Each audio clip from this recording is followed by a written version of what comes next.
Monday morning, time to get to work. Finally getting the Kubota in, as some people call it. It's a, for those who haven't seen it, it's a ice resurfacer that a customer of ours uses that we pieced together a few years back, and he uses it in his indoor arena or ice rink. So it's got the power steering hoses, or one power steering hose gone on it to the point where it's leaking pretty bad. So what we're going to do is we're going to replace two of the power steering hoses, and while I'm there I'm going to replace the HST fan. Although the HST fan on this is in, it looks in really good shape, what I plan on doing is replacing it, because I'm afraid that over the years, there's 3,000 hours on it, it could be brittle, you know, or fragile in some way. So I'm going to put a brand new flexible fan back on, and plus a couple of the CV boots are cracked, so I'm all in that area. So it's just as well now to take care of those issues as well while it's in. And basically what it's going to consist of is I have to remove the ROPS, I have to remove the seat, some of the hydraulics that I put there for the ice resurfacer, and the floorboard and whatnot's got to come off. I don't know what kind of a battle I'm going to have with any of this, because I mean the machine is probably 10 years old. It's a BX 1800. So I think I'm going to have a few battles to contend with, but you know, we'll eventually get it done. So I'll be cutting in and out and showing you some of the progress as we're going. Later on this week, we have the roofers coming in to re-shingle our gasoline alley, or I guess mini museum you might want to call it, where we house our collectibles when we restore them. We already had the main shop done about maybe 3 weeks ago, so we want to get that all out of the way before winter sets in. And of course it's been there for 20 years now, so it's due for a re-shingle.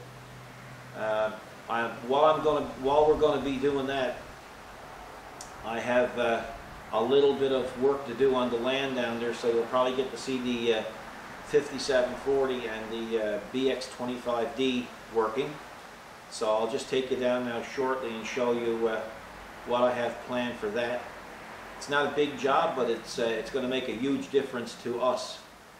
So and also before we get going at this, when we come back, we're gonna show you the I bought some stuff in the Princess Auto, so we're gonna kind of have a bit of an unboxing and a bit of an unbagging. So just show you what's been on sale with those guys this week. And we picked up a few items that I thought you might find interesting. And you know, if I have a need for it, well, I guess there's many others out there that would have a need for it as well. So let's head on down to the back of the property. I'm going to show you exactly what we have in mind to do this week. I'm thinking maybe Wednesday, depends on the contractors, and see what we're up to. So here's the situation, guys. You see where the two trailers and the truck is? Well, in my next property enhancement, I'm going to have those items completely out of my way, and almost to the point where they're out of sight. It's going to make it a little more convenient, and I'll show you why. So right now, if I have to come down during the winter to pick up my snow bucket or my blade with the 5740, I technically have a problem. The truck and at least the big dump trailer is in the way. Now this is only an expansion we just finished maybe 3 months ago. So we're just going to make this a little more convenient for ourselves. And here's what we're going to do. We're going to come over on this end of it here. So yesterday I came down with the chainsaw and I knocked down some trees, and so right here I'm going to fill in from that light pole right over. Oh, I'm probably going to put down maybe 10 loads of backfill. And what will happen is the trailer, the two trailers and the truck will be parked in this area here.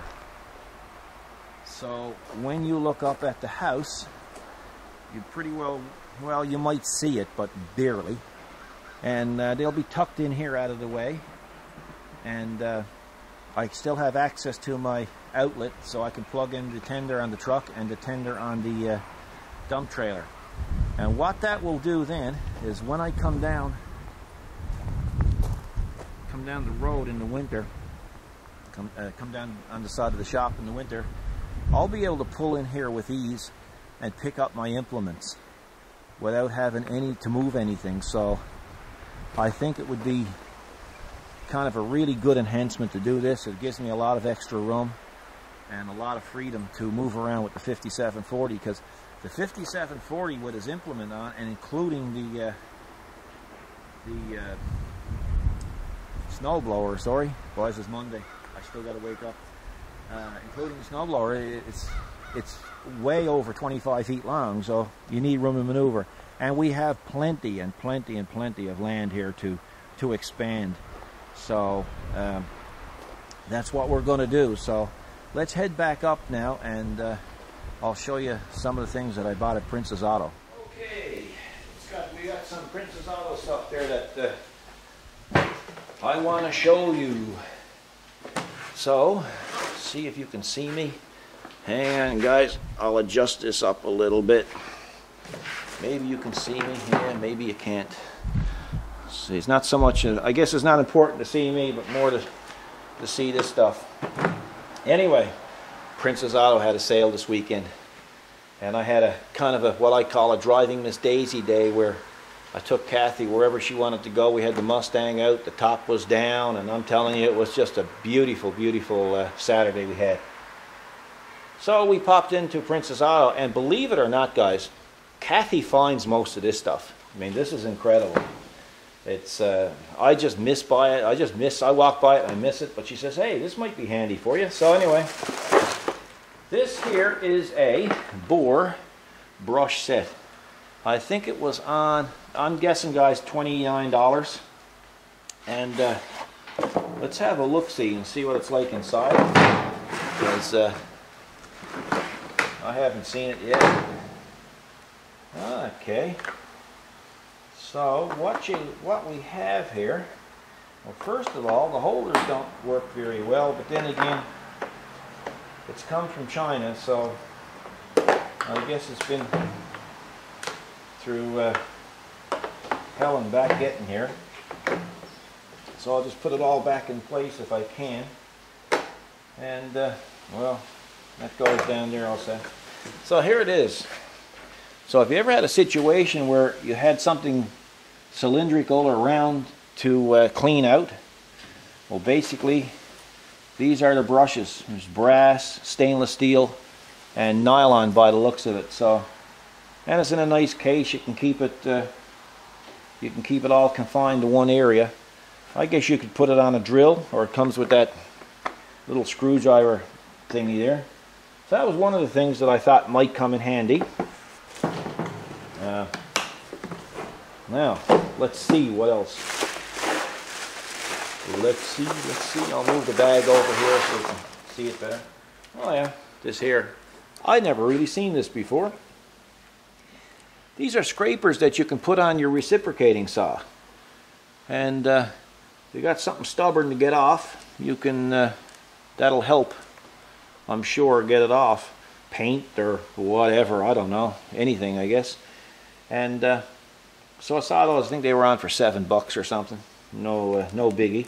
Now there was two types. There was one there that was all black, but this is the chrome. But the black one was $15, but it wasn't on sale. So I kind of cheapen out sometimes, and until I'm sure something's going to work, I'll buy the cheaper product. So, but you know, hey, for $7, guys, come on, you know. Now, when you operate a garage like we do, and you're working for farm and government and whatnot, you come into situations where you have weird stuff showing up. And this here is just basically a metric grease fitting assortment. Some people call them Zerks. And there's quite the assortment there, so I figured we'd get that. And now I'm thinking, guys, I could be wrong, I'm thinking that's around $15. I don't quite remember, but it wasn't very much money. It was on sale. So that was well worth it. This was on sale for $14, and they're McPherson strut coil springs. Now, I do have the proper one that mounts on the wall, but guys, I'm a sucker. $14. I mean, come on, it's a no-brainer. If you happen to do a rear spring on a GM product, not a McPherson strut even, but just a rear spring, and you didn't want to let the shocks and stuff go, well, you just put this up and compress the spring enough and just pull it out and put the other one in. So I thought it'd be good. That's just a 21mm impact socket that I picked up. Actually, you know, for the price of these things, they're about, I think this one was $7 or $8. It's pretty good steel. It's a nice thick wall on them, so you know, you bring them in, get them replaced if they break. It's a good deal. And this here I bought for a friend of mine. He saw one like it here a couple of weeks ago, and he didn't even know they existed. And this was regular, I don't know, $28 or something, and it was on for $14. And basically what it is, guys, it's a chain breaker. So you basically put this around your chain and you screw this in and you knock the link out. Now usually what I do is before I put this on the chain, I'll always take a grinder and I'll grind just the head off the link, and that way it gives the tool, you know, a better chance, because you're basically going to tear up the tool if you keep trying to push it out with the end on the link itself. So I just thought that was pretty neat. So I picked that up for a buddy of mine. He don't know I got it for him yet, and I don't think he's got enough interest in what I'm doing to watch my YouTube channel. So I think it's a pretty safe surprise. It's just something that I saw for a buddy of mine. I said, hey, you know what? He seemed to be interested in it, so I'll pick it up for him. So that was that. That's it for that bag. Now Kathy found this. This is basically a cutting mat. You're cutting the gasket, you'd lay this down on your workbench and you'd put your material on it, and you just cut out cut the material out on this so you don't dull your knife. And that was $3. And oh yeah, this was on sale too. Now I don't have a clue if this is any good. So, but I bought it, spring loaded. Don't even know how it works yet. Never took it apart. And I think that was $7 or $8. So they're handy, like to throw in your old trailer or something, you know, or the back of your truck. If you run into trouble on the road, maybe it'll help you, and maybe it'll only make matters worse. I don't know. And this here, of course, for our jerry cans. I got kind of tired of taking the filler cap right out of the diesel, or right out of the gas, because we usually fill up now with a transfer pump in a container. So this really don't apply to our diesel issues, but for our gas it's pretty neat. I don't know if it's going to work good yet, but I'll let you know on that. So I think that's about it. Yeah, that's it. So we're going to go over now at the Kubota, and we're going to start at it. So let's get to it, guys. Guys, I forgot to show you another thing. Prince's Auto Sale. Hang on, I'm coming over with it. Don't panic. Anyway, bought this. Hang on, guys. Got to turn this around so I can see if you're looking at me. Bought this in Prince's Auto the other day. $149.99, but it was on sale for $119. And we have hedging on the front of our property, and all I had was an electric hedge trimmer. So they had this on sale for $119. It's a Recon system, Recon unit, but I've had good luck with their reconditioned units. So this is a, hang on guys, I need more room here. This is a weed eater gash hedge trimmer. So yeah, so if it don't work, I'll just bring it back, but kind of a cool looking unit. And what else is down there? Let's see.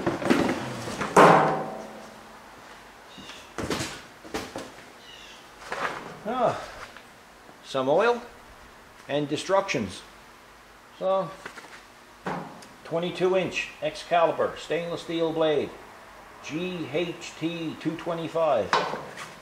So that should be interesting. I'll tell you, it don't look like it got any use. Wow. So I guess I'll have to throw some gas in it later on and see if it works. I got a weed eater leaf blower. Man, I've had it for about 20 years. I've had no trouble with it, so if this lasts so long, I won't be too worried about the rest of it. Anyway, guys, gotta go to work. Well, guys, I started up the gas hedge trimmer. Man, does it ever work good. I was down and tried it. Wowzers. Pretty good deal.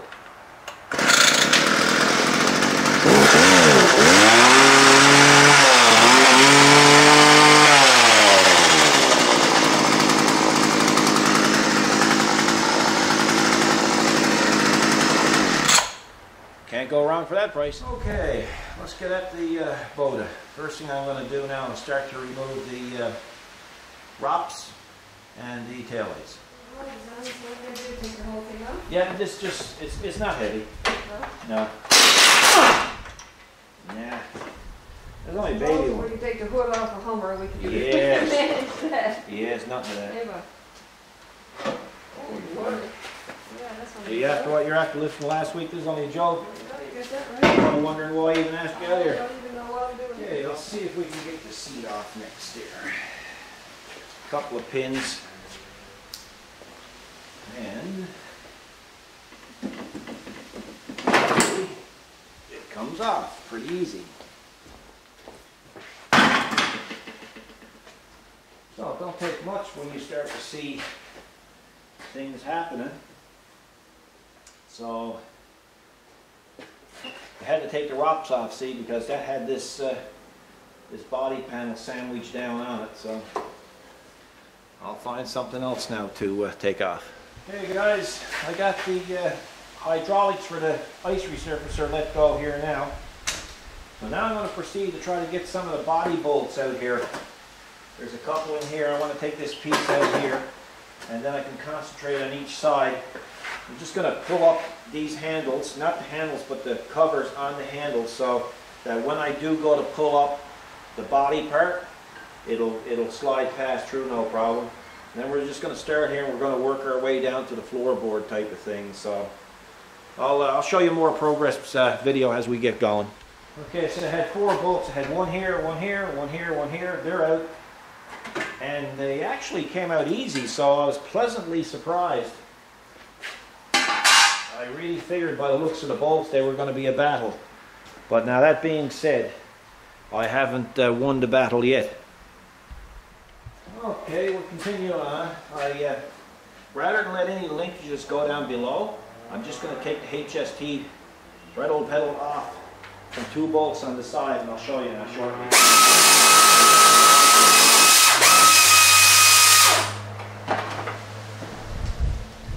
There you go. So that makes that a little bit easier. So now the floor will have an easier means of coming up. I still have the brake pedal to contend with and the fuel pedal, so we'll see how that goes. Okay, so I got the knobs pulled off the levers and the bolts taken out, so that's not a big deal. We're starting to see things here, as you can see. So we still have the floor to contend with. The floor is going to be a little bit dicier because of the brake lever. If there was some way of just pulling that floor up out of the way without having to take the brake lever off, I do that, but there's a little bit more wiring involved in this because of the ice resurfacer. So I have to find a way around that. It's usually not this complicated, but I'll let you know how I make out now very shortly. Okay, if any of you guys are ever in this situation, you want to take the deck up off the floor, you don't need to remove any of the levers on the floor. And I should have remembered this, you know, because I just replaced the mat on our BX25D. But under the mat, it's slotted for the brake pedals and stuff to come up through. So it's pretty ingenious idea that Kubota came up with there. So now we're basically where we need to be. So I'm going to take the camera off the tripod there now, and we're going to come over. I'm going to take you over. I'm going to show you exactly what we're into. Okay, guys, this is where we're to. This is the HST fan. It's still pretty pliable, but we have one there to go back on, so we're going to put it back on.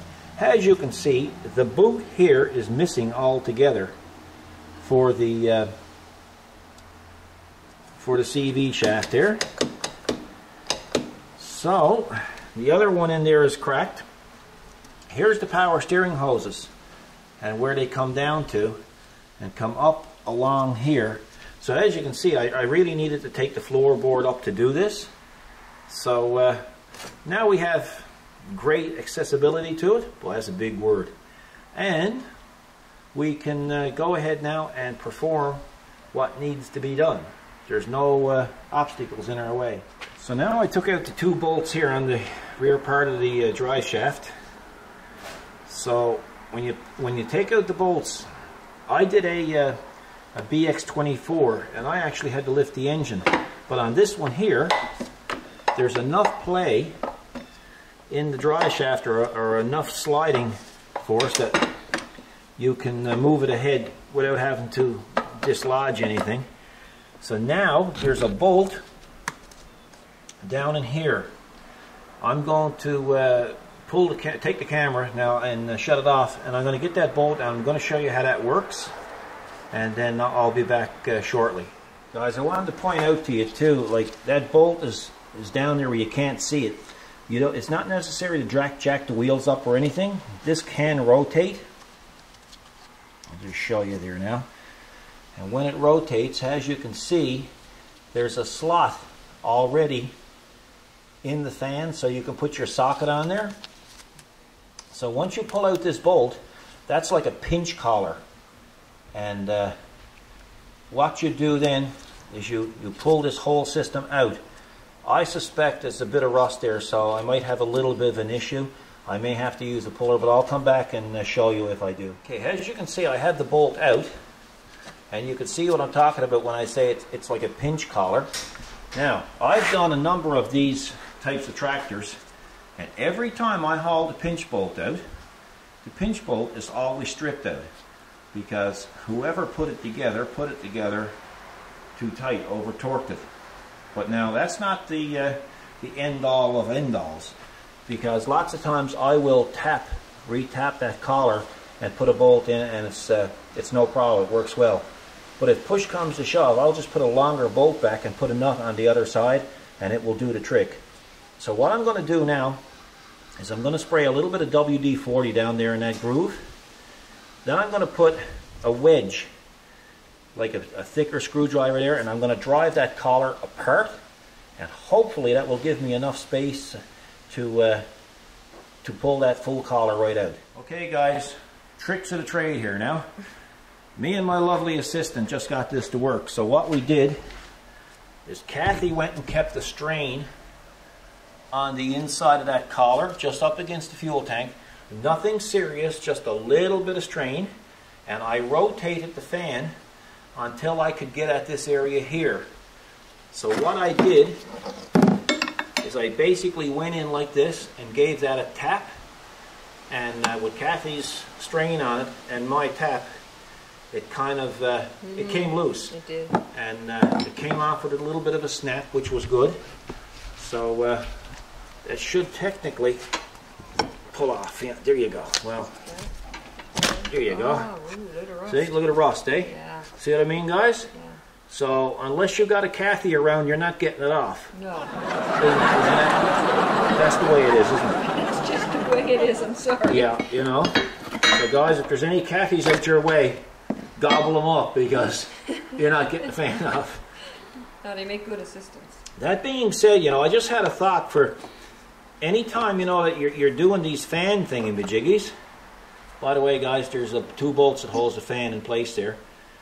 When you're doing one of these fans and you don't have enough space out here, because some of them there's no space, I'm thinking now maybe the best thing to do would be to haul this bolt out first and tap this thing in.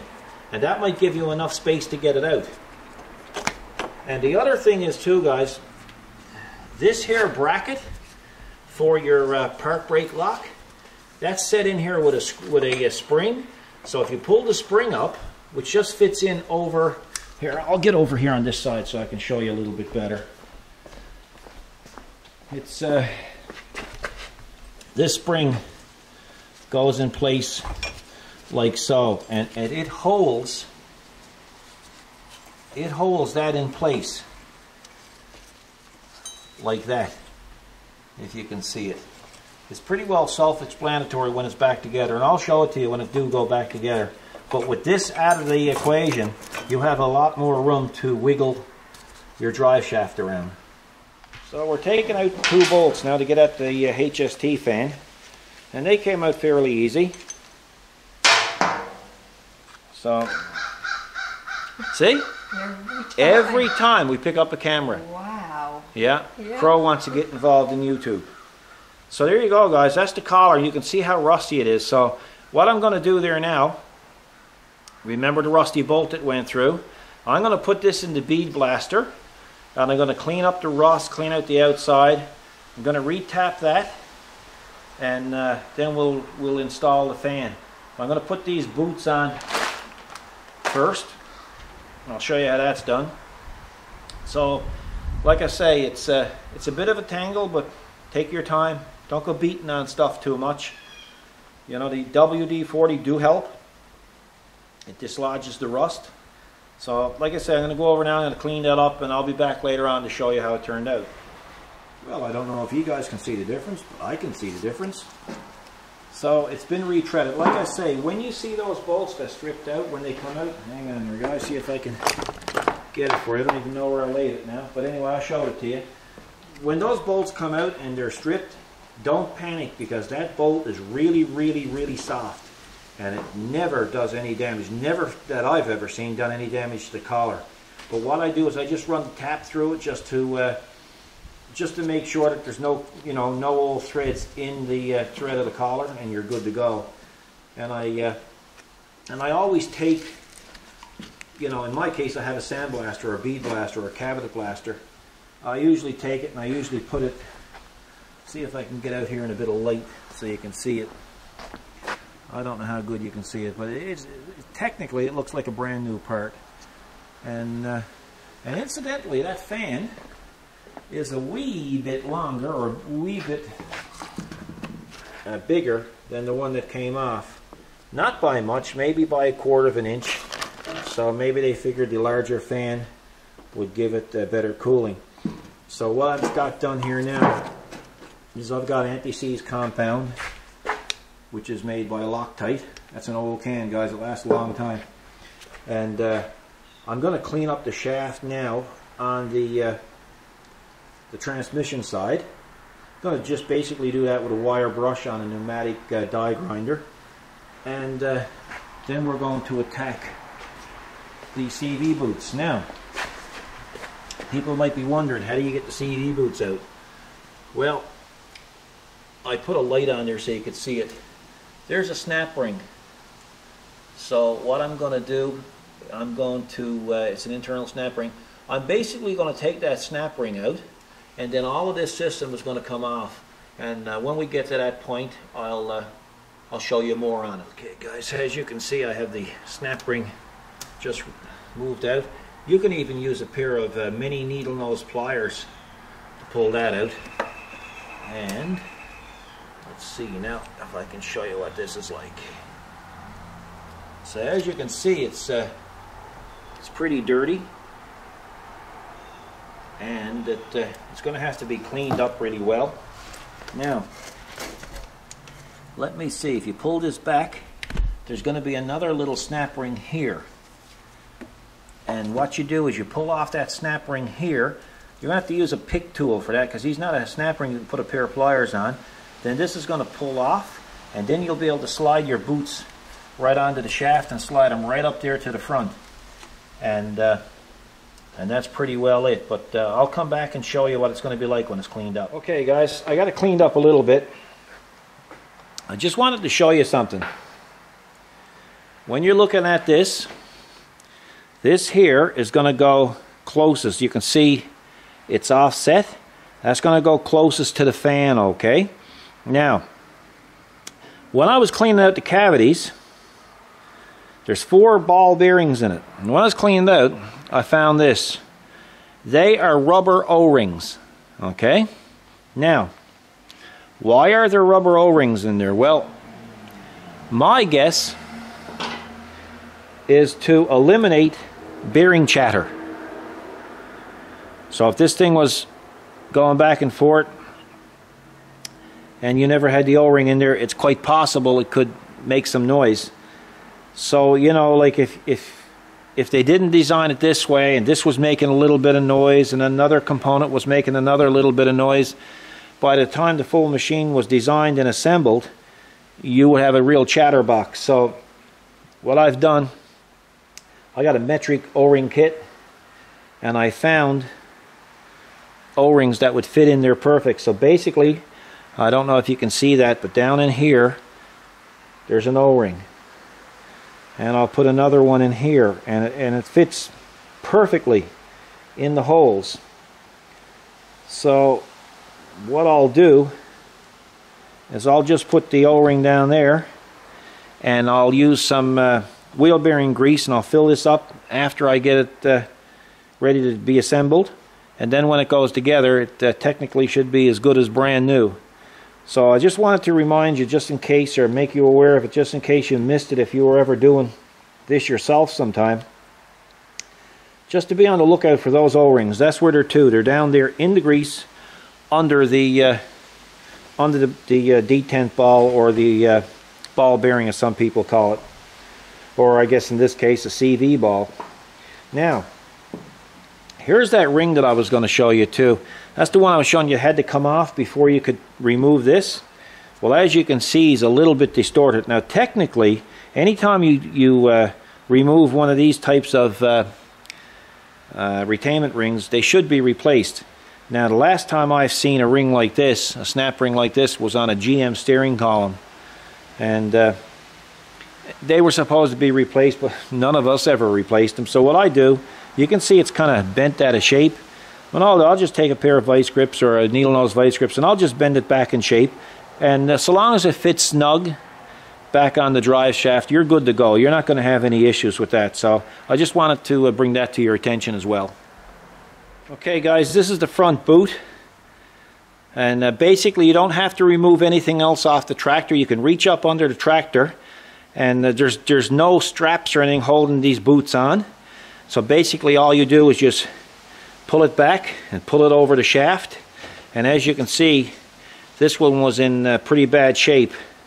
It's rotten out, you know. I guess the heat gets at it, and you know, and it perishes out and whatnot. So anytime you're under your BX, and these guys are basically all the same, always give a little bit of attention to the boots, because they're not that expensive, but man, I'm going to tell you, you know, when this stuff starts filling up with dirt and dust, and it really causes premature wear, and really fast. And of course, in my case as a service provider, you know, it's my job to look out to this, because the customer really don't know. You know, they're trusting me to use my better judgment and to do my job, which is to make sure that this stuff is actually attended to. So I'm going to go back now, and I'm going to check the condition of that joint. I suspect it's in pretty good shape. It wasn't as dirty as this, or not dirty at all from what I could see. Then what I'm going to do is I'm going to clean it out with a little bit of brake cleaner, and then I'm going to pack it with wheel bearing grease, and then I'm going to slide the new boot down the shaft and put it on, and that'll be good for that one. And then I'm basically going to do the same thing with the rear joint and sew that back up, and then I'll show you exactly what it looks like. So I ended up taking apart the front CV joint itself. It came apart exactly like this one, like I showed you. And the reason why I did it, because I suspected the O-rings inside the joint were bad as well, because it was right lame. It was flopping all over the place. And as you can see with the rubber, the new rubber's in there, this is more direct now. And it feels a little notchy like a CV joint or a constant velocity shaft joint should. So it's got the new boot on it, and now in the meantime, guys, when you do put on those 4 O-rings, that thing is just not going to slide in there real easy. It's going to take a little bit of you know, elbow power and muscle power to put it in there, but give it time to compress and put a little bit of grease in with it, and with your new boots on there, it's going to be right smurfy. Now, I'm going to go ahead and put the fan back on here now. As you can see, there's a groove in the shaft, and your bolt should line up with that groove. So go ahead now and do that. Okay, as you can see, the HST fan is on. Everything is bolted up tight.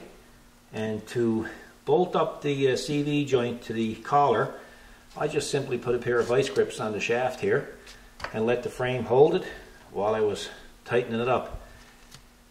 The other thing I'd like to mention too, and I don't know if I did earlier, is when you're putting the 2 bolts on this fan, it's not necessary to tighten them up too much.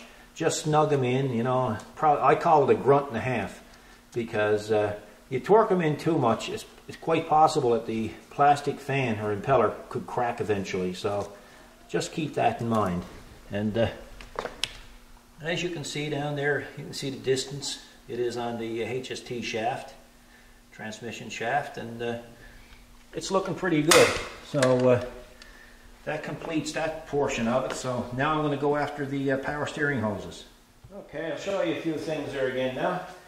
See the oil on the floor. Well, one time I used to use this Absorball. It used to look like kitty litter. We don't use that here anymore. We use these absorbent pads. And man, they're just fantastic. You can throw them down in water if there's oil in water, and these will just soak up the oil and not the water. So we buy them, I think 50 or 100 to a pack. I don't remember now, but they work out to about 25 cents each. But they're great in a garage or in a home shop, even, for that matter. You just leave it there and it'll automatically just absorb all that oil off the floor. Be very little cleanup now later on when I go to put that machine out. So it's a great system. That being said, I always talk about my bead blaster, but I never show it to you. So I'm going to take you over now and I'm going to show you the bead blaster. So the bead blaster is in here. And it's made by Canablast. It's a Canadian company out of Quebec. And it's a fabulous machine. I've had this now probably, I'm going to guesstimate, probably 10 years. No trouble at all. There's a couple of things that I did change. If you look at the nozzle on the end, well, you can see that nozzle. Well, this thing came with a ceramic nozzle in it at first, and I was getting probably maybe a week or two at best out of the ceramic nozzles.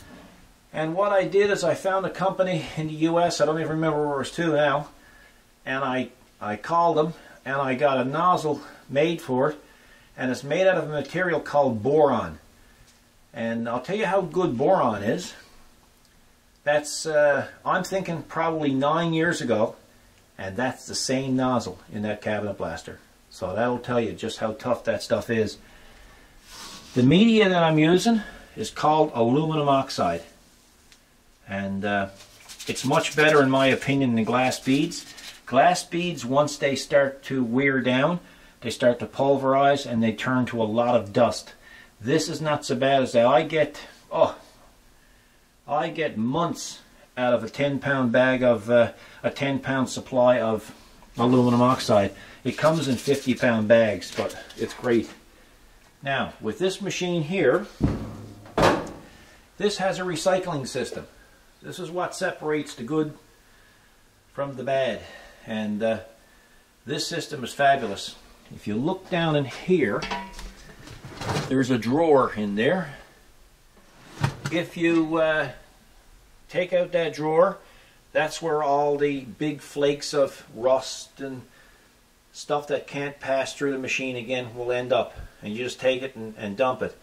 This here bag, this is for the fines. It goes down into a bucket, and it separates the stuff, the media that's too fine to go back into the cabinet. The useful media is the only stuff that gets back to the cabinet because of this system. It's a little bit noisy. I'll start it up for you. Here you go.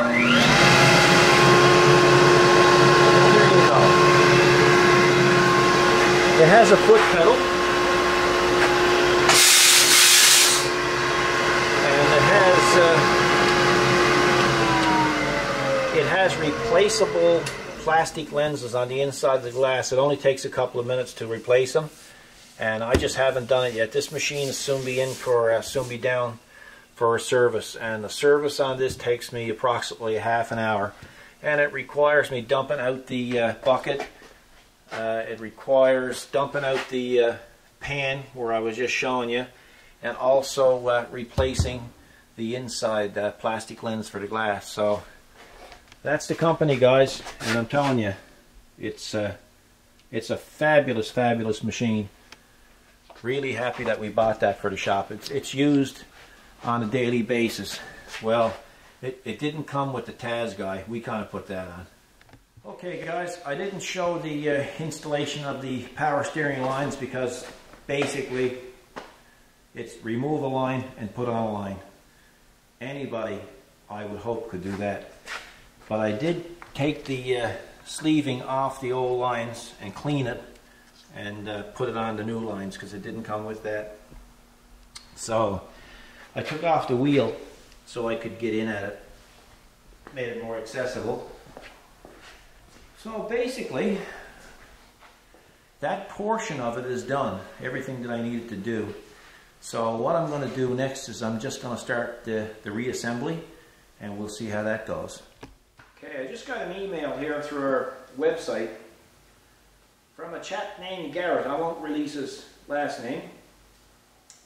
And he asked me if the mower deck on a ZG222 Kubota was able to come off and go on to his BX25D, and the answer is no, can't happen. They're two totally different beasts. They hook up totally different. Unfortunately, I hate to be the bearer of bad news, but it won't work. Garrett, I would have emailed you back, and I did try, but when you put your email address in it, I don't know if you made a mistake.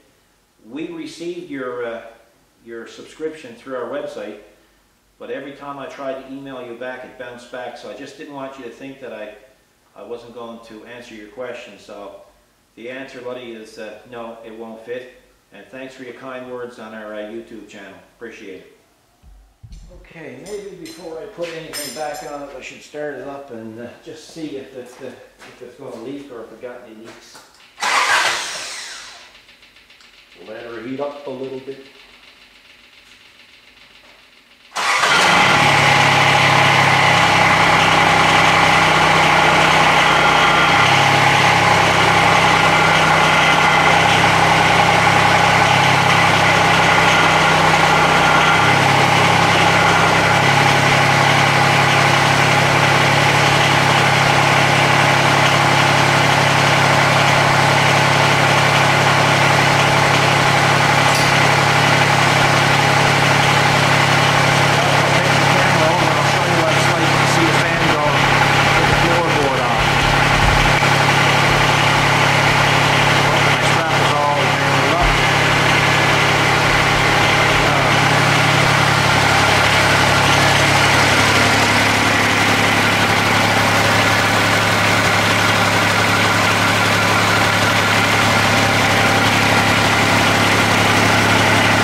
spring I was telling you about earlier on, guys, that's what it looks like now when it's in place for the brake lever. So you'll want to let that go there. Just pull that lever up a bit so you can use, so it give you more room to move your drive shaft. Okay, she's going together pretty good. Actually, she's almost together. But I wanted to show you this. This is a plastic pop rivet tool. There's the plastic pop rivets. So when I don't have the proper push ones, I use these as a substitute. So I'm going to put them there like that. And when they go in, it's a real nice job. It's tidy, they got a good grip, and they're fast to do. And that is how I do it. So I just thought you guys might like to see this. It's made, this particular one is made by Mac Tools. I'd give you a part number, an item number, but there's neither one on it. So if you looked up on the Mac Tools website, you'd see it. And probably someone like Princess Auto or Northern Tool or somebody would have it as well. So just thought you might like to see it, guys. Well, as you can see, guys, she's just about together. I got a little bit of wiring to do on it tomorrow. Just the lights, and I got some other issues, electrical problems with it as well, that the customer wants me to deal with. And there's a starter problem. I'm suspecting the solenoid on the starter. So what I'm going to do, it's almost 5 o'clock, so I'm going to take the thing and put it out by the door. And I'm going to clean up my shop because there's hydraulic fluid on my floor, and I don't like my floor being dirty. I try to keep the floor clean as possible at all times. Plus I'll pick up some of my tools, or I'll pick up all of my tools, and I'll put them away. That way tomorrow is a fresh new day. It's a nice start, and it has a psychologically positive effect on me when I start my day with a clean shop.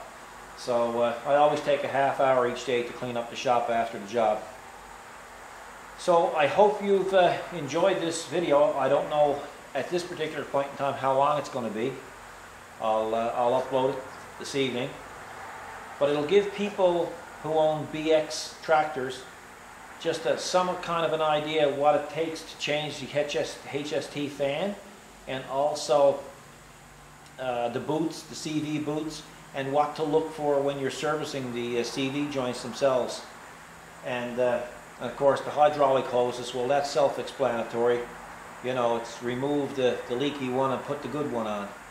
At the same time, you know, I know it's a BX18, but there's not a lot of difference, guys, in any of them. So, you know, again, I hope it enlightened you a little bit if you were curious of what it takes to do this sort of thing.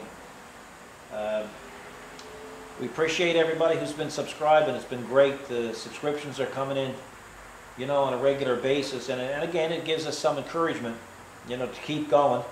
And we'll be doing many more videos like this.